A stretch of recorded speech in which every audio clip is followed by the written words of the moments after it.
Beyond the Mic with Sean Dillon.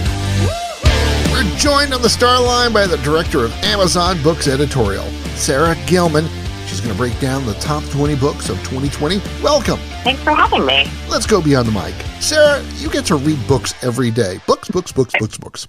What makes a book decent, good, or great enough to get onto this list? Well, I guess I should back up first and say that Amazon has a list of books editors, and our job is to read and curate books for customers on Amazon. So we are, as you said, reading books. We normally don't read them during the day. I wish that I could say that I read all day. That would be amazing.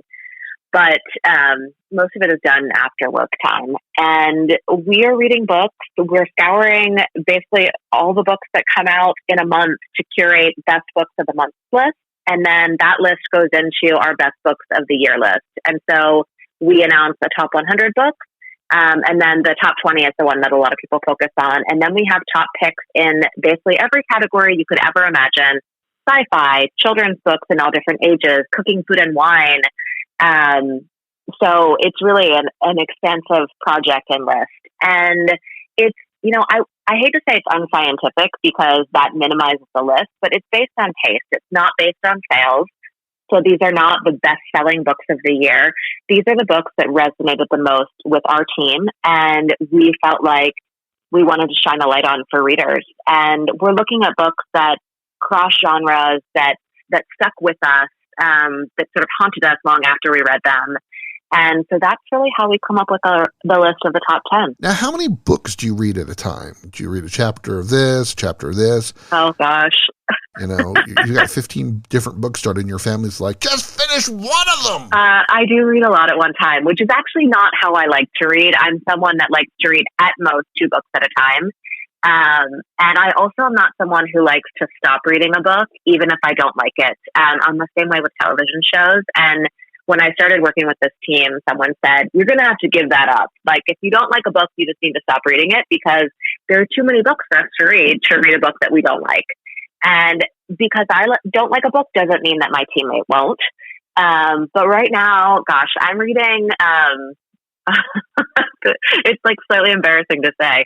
I'm actually not reading so many right now. I read over this past holiday weekend, I finished about 5 books. And I was in various places in all of them. I read 2 particular books, like one each night. So it just kind of depends. I'm reading books right now that are publishing early next year, and then I'm just starting a book that's out right now about how to talk to your children about money, but also gifting, sort of like how not to have a spoiled child. It's called The Opposite of Spoiled, raising kids who are grounded, generous, and smart about money. And as I'm seeing all of these packages from Amazon and other places come to my front door, thinking like, oh my gosh, what are my kids going to think when they get a million presents from not just us, but all of our family members that aren't going to see them this year and might be making up for that with presents and toys. But yes, I do read a lot of books at once. You've worked for Random House as a PR manager. What makes being part of the book selling side so different than the book promoting side? Well, I get to read more broadly now because before I worked at Knopf, and so I was primarily reading our books, although of course I was reading other big books that were being published. And I find that I personally think that it's really helpful to have the book publicity background because I'm used to talking about books in a way that hopefully sells them. So pitching them to media, trying to relate to what I think readers or, listeners of a program would be interested in. And now I use that to basically speak directly to customers and to help them, translate what can be, very literary or not descriptive, detailed descriptions of a book into something that resonates with them. One example is actually a book that's in our top 20 is this book, Pretty Things by Janelle Brown. And this is a book that I really resisted reading because I'm just like every other reader. I didn't like the jacket art on this book. It didn't interest me, and I read in the description that it was about a grifter, and there's something about the word grifter that I was like, not for me. And then my colleagues were raving about it, and hearing people that I trust talk about how much they love this book made me read it. And it is one of my absolute favorite books of the year. But I'm fine saying I didn't like the package that it came in. And so I didn't initially pick it up, but it was really my teammates selling it and talking about how much they loved it and passing it from person to person that made me want to read it. Now let's break down some of the top books. A Knock at Midnight, A Story of Hope, Justice, and Freedom is the number one book. Why did it do so well? So this is a truly amazing memoir by this woman, Brittany Barnett, who is a young lawyer, and she has dedicated her life to helping Black Americans that were given life sentences through the war on drugs, helping them get pardoned and get fairer sentences than they were given during that time. And she's actually the daughter of a drug addict, and her mother was incarcerated. And so she sees the effects on families and on people firsthand. And she humanizes this experience. And really, it's easy to say like, oh, this person dealt drugs, they should be in jail for life. But when you look at those sentences compared to someone like the Golden State Killer, who was made popular in that book, not popular, but people were made aware of him from the book, I'll Be Gone in the Dark. He was also given a life sentence for raping and murdering tons of people. And you line these up together and it just doesn't seem fair. So it's a memoir about her journey and her growth, but also it's educational. It's about prison reform.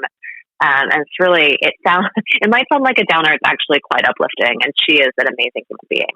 What's the best children's book that might be perfect for a gift this year? Well, so we have an overall children's list and then books in every category. So the overall best children's book of the year is a book called All Because You Matter by an author named Tammy Charles. And this is really for readers that are between the ages of 6 and 8. I think that a good children's book, I wouldn't give a book for young adults to my 4-year-old, but I would read this book to my 4-year-old. This is basically a message to a young Black boy about how his life matters. It's beautifully illustrated, and it's obviously an important message. So that's one of our best kids books of the year.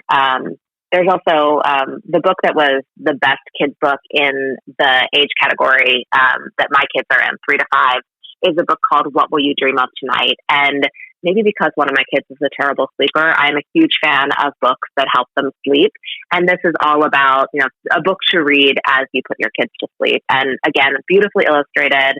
And there are the serious, beautifully illustrated books. And then there are the wacky books like Every Night is Pizza Night, or Llama Takes on the Alpacalypse, like apocalypse, but with alpacas. There's something for everyone. That sounds fun. It is fun. Yes, my kids love it. So how does the battle royale of book selection to make this list happen? Do you get on a Zoom call? Do you fight it out? Or is there a process?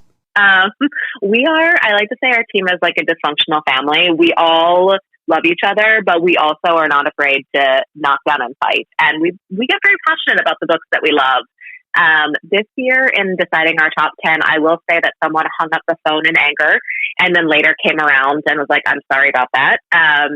But I know it gets pretty contentious.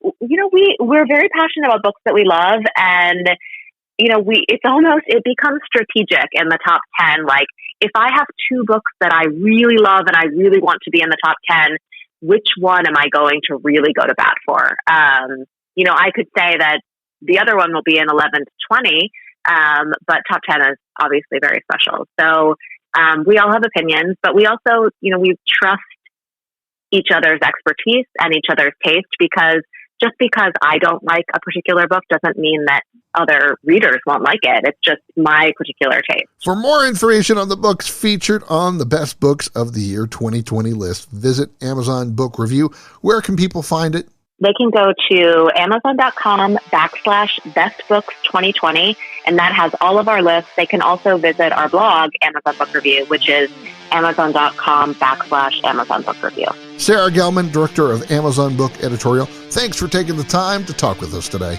Thanks so much for having me. And that, my friends, is a Beyond the Mic shortcut.